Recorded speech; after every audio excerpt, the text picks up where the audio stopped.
sini. Monggo Ustaz.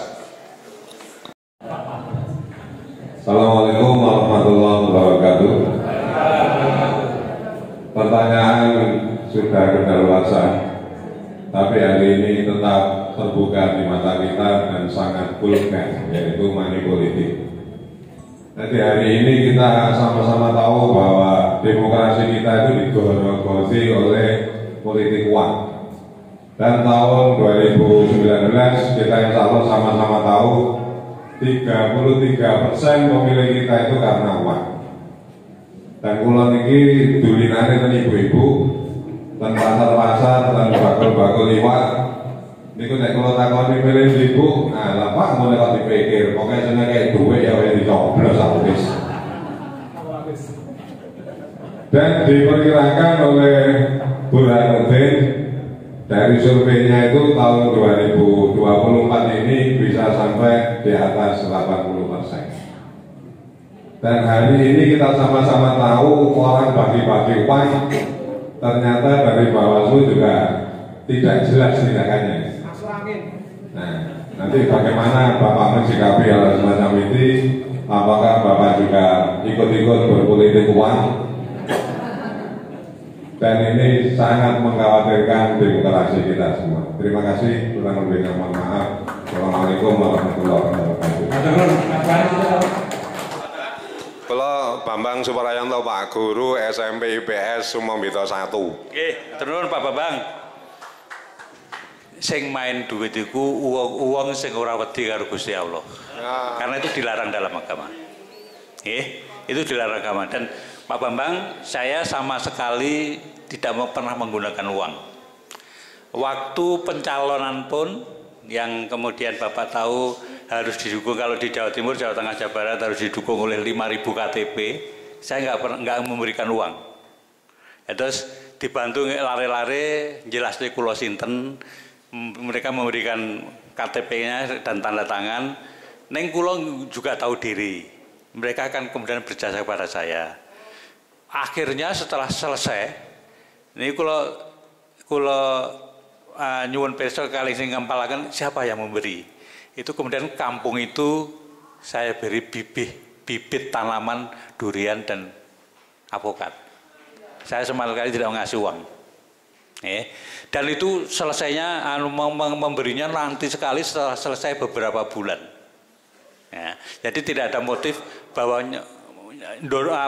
milihnya memberi dukungannya pada saya itu karena ada motif uang, sama sekali tidak seperti itu.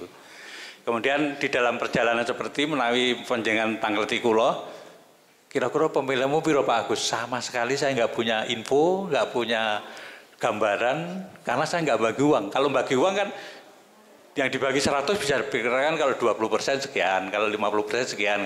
Saya sama sekali nggak punya info itu. Kulo hanya menyebar info. Milan pun kados ingkang wonten ngajeng menika, itu saya sebar kemana-mana.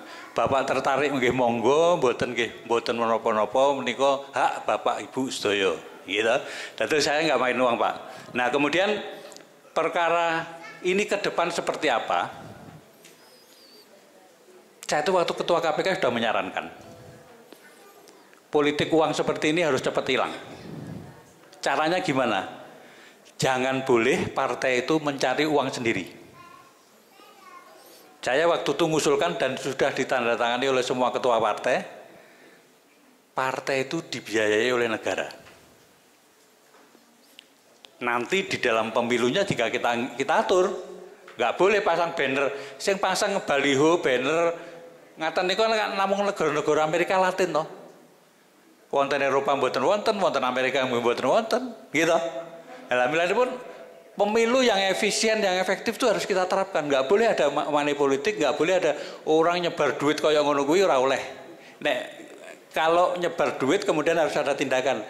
Saya itu hari ini masih menyaksikan karena saya kampanye saya kadang-kadang domteng partai. Teman-teman partai itu masih ngasih. Panwaslunya ada, tapi juga nggak ditindak. Itu kejadian hari ini. Katanya saya tanya, loh kok nggak ada tindakan? Itu hanya 50.000 Mas, hanya ongkos transport, tapi nggak boleh itu semestinya, gitu.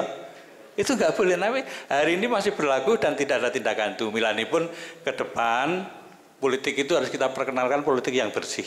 Oke. Kemudian partai itu dikasih jatahnya oleh negara, caranya kampanye, caranya merekrut, mungkin tidak perlu ada iuran dari anggotan, karena kalau iuran dari anggota nanti juga akan memberati, itu nanti semua dibiayai negara. Jadi kalau kita meniru Jerman, Jepang dan yang lain itu seperti itu. Milanipun monggo mangke melalui sampun sae segera setelah pemilu hari ini itu kita tata kembali. Monggo. Ini kok cita-cita yang diinginkan oleh sebagian besar dari rakyat Indonesia ini. Okay? Nah, ini kok pun Pak Bambang Dato dengan tanggal datang kulo, money politik itu dilarang oleh agama, dilarang oleh tata pemerintahan yang baik, dilarang oleh sistem politik yang baik. Monggo kita perjuangkan nanti. Monggo, sampun. Tunggal malih nggih. Tunggal malih ibu niki Pak, karena suara ibu-ibu itu yang paling militan biasanya nggih. Kula suwun satu dari ibu-ibu yang hadir di sini, bunda-bunda yang istimewa, Bu Umi Kerso, mewakili. Menawi mboten-mboten nggih pas mawon. Oh nggih, pas mawon. Oh nggih niki Bu Nur, singkat mawon Bu Nur nggih. Terima kasih Pak, sangat menarik. Saya kok ini pengen kados panjenengan wonten suatu saat nanti. Ngapunten ibu ini elek. Bapak Agus Raharjo yang saya hormati. Tadi saya akan meninggalkan tempat ini. Tadi pengertian korupsi menurut Bapak tadi pertama kan khianat terhadap amanat atau belum. Terus yang berikutnya niku nopo tadi ada beberapa katanya. Biar saya lengkap, matur nuwun boten panjang-panjang. Matur nuwun Pak. Kula jane dereng maos komplit bukune Muhammadiyah kali NU. Ingkang kula pahami kathah sampai khianat terhadap amanah itu kalau di dalam bukunya NU dan Muhammadiyah itu termasuk korupsi. Khianat terhadap amanah itu kan kuwata sangat Pak. Jenengan dados guru, kemudian amanah itu kan tidak hanya uang saja. Ya, amanah dari guru itu kan bukan hanya uang aja, mendidik anak. Jangan tinggalkan kerjaan tidak mau didik itu termasuk khianat terhadap amanah itu. Gitu. Nah, saking undang-undang PBB, menika anunipun kathah suap, kemudian menyalahgunakan jabatan, kemudian menapa nika perdagangan pengaruh. Dados jenengan dados Pak Bupati, kemudian merintah anak buah, iki tolong didadeni iki, tolong didadeni ini nggak boleh itu perdagangan pengaruh namanya, gitu. Terus nek kita meneliti itu, nah kemudian juga yang belum masuk di dalam undang-undang tipikor kita perampasan aset. Nek jenengan wis korupsi, ben kapok korupsi ini kan asetnya kudu disita kabeh, dikembalikan ke negara, gitu. Nah, itu undang-undang perampasan aset itu juga belum masuk undang-undang tipikor kita. Nah, nek kasus korupsi yang paling kathah wonten Indonesia itu kalih setunggal suap, nyogok. Nyogokne mboten parah lho, Bu. Lalu kan jenengan anakku ben dadi PNS, anakku ben nyogok, iku dosa, ora oleh kuwi. Nggih? Iku ora oleh. Itu termasuk kategori yang paling banyak di Indonesia itu suap, yang nomor 2 pengadaan barang jasa pemerintah yang dimanipulasi. Dimanipulasi ini pinter terus pun dimanipulasi itu mesin regane Rp100, dibengkakkan dari Rp300, 200 dibagi-bagi. Ya niku mboten ngasal. Korupsi ini gede niku. Nggih. Terus wonten malih Indonesia itu kadang-kadang aneh. Menapa pekerjaan fiktif. Dalan wis dibangun, diomongin bangun dalan iki dadi bangunnya ping pindho. Sijine dinikmati dhewe. Wonten malih sing jarene tuku iki ternyata ora tuku apa-apa. Nah niku dados kathah korupsi menika. Milanipun itu semuanya melawan agama kita. Pasti. pasti melawan agama kita. Karena agama kita nggak mengajarkan seperti itu. Jangan kan taksih keinginan yang namanya napa sidik, tablik, patona amalah.